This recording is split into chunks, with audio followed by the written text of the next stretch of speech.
Hey, thanks for joining us once again for day number 7, which the prompt was fancy. So this one I really struggled with. I didn't really know what to do and just kind of really struggled with this prompt because I I'm not the type of guy that does a lot of fancy illustrations. And so, as you can see here, I kind of played with a bunch of different poses and stuff like that. But what I finally settled on is I've been looking to design out another character, kind of like a side character for one of these video games that I'm developing currently as a personal project. And so, what I ended up doing is, as I was looking through my Pinterest things and stuff like that, I found that I had saved a lot of these really cool looking boots that had they're very reminiscent of like Blade Runner 2049, where they've got kind of these cool straps and very moon booty, I guess you could say. And so I decided that the best way to uh, illustrate fancy for me was to do these fancy gloves and boots on this particular hero that I've kind of designed out for this up and coming game that I'm developing. And so here I'm kind of working on the way I wanted it to look.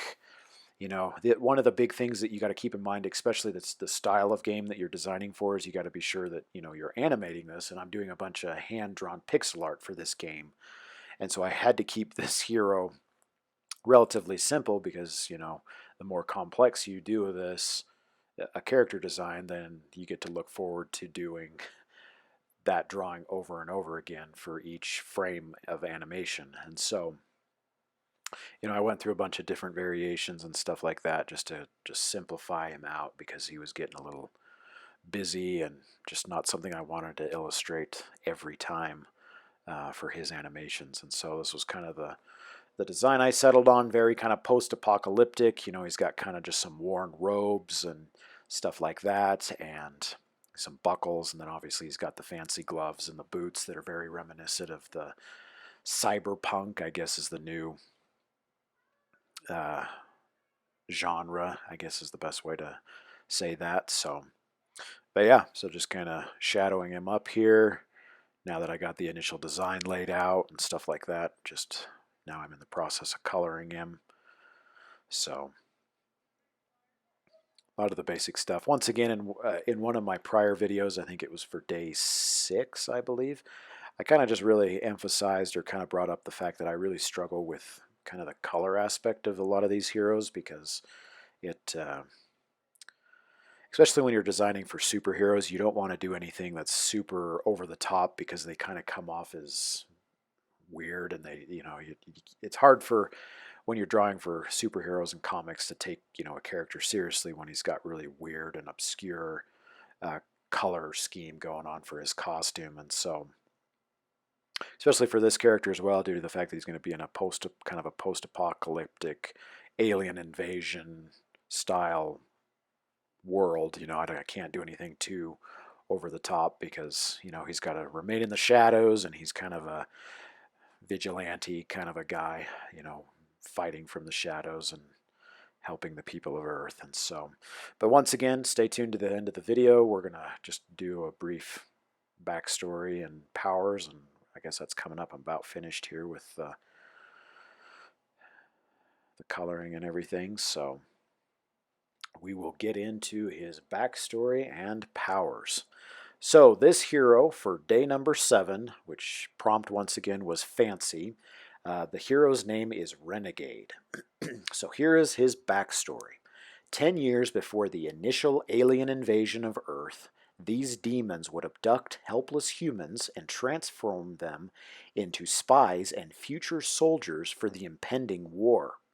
Connor Brox was one of these unfortunate souls.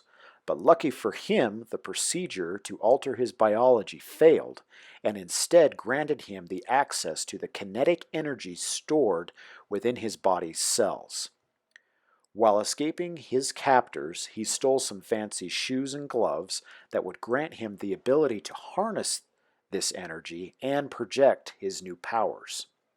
Finding his way back to Earth, he did his best to prepare for what he knew was coming by eliminating and finding as many of these false humans as he could.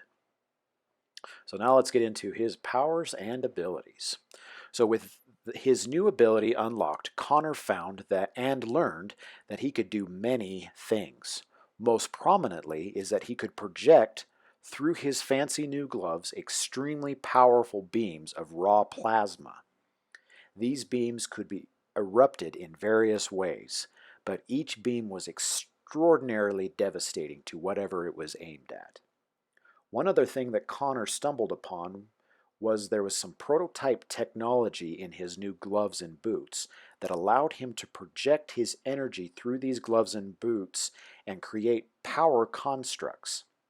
Now, although this technology was in its early stages and very much a prototype, he was eventually able to create giant energy fists and golems that he used to surprise and quite literally pommel his enemies. So once again, thanks for joining me for day number 7, Renegade, and I believe the prompt was fancy. And stay tuned for day number 8. Thanks again. Appreciate it.